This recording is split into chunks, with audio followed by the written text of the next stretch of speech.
So the comb is basically a bed torture test that we kind of do to validate the performance of the bed. Hmm. Um, yeah, why don't you tell us a bit Yeah, about it? so this is a one layer test that has as you can see, it's kind of like it's the shape of a comb, and that's got all these little uh, parts kind of sticking out.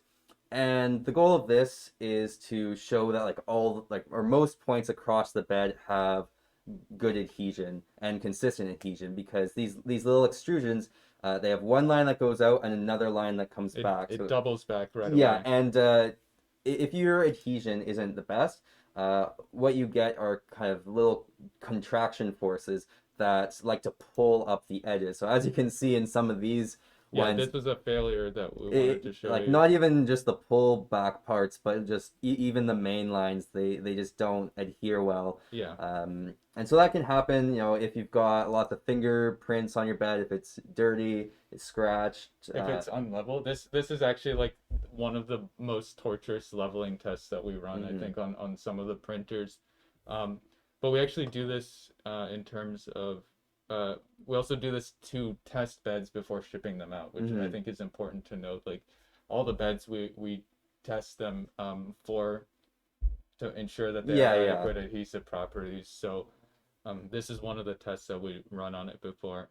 And just something interesting I noticed, because you were talking about residue from like oils and fingerprints. Mhm. You can actually see there is a lot of residue And on this or it print looks like surface. scratches too, Yeah, or I think I think like it wasn't wiped down properly after after. cleaning, Mhm. and that's probably what caused that one to fail. So it is, and it'll be explained in the manual, but proper maintenance of the bed is basically the key to it functioning well. And maintenance is extremely easy. It's as simple as don't pour canola oil or your finger oils on the bed. And no solvents. Yeah, and don't use solvents to clean it. Just soap and water is enough to clean it. As long as it's not dusty or oily or gross, like it doesn't have like maker gunk all over it, the bed will perform as required, and the performance will like last.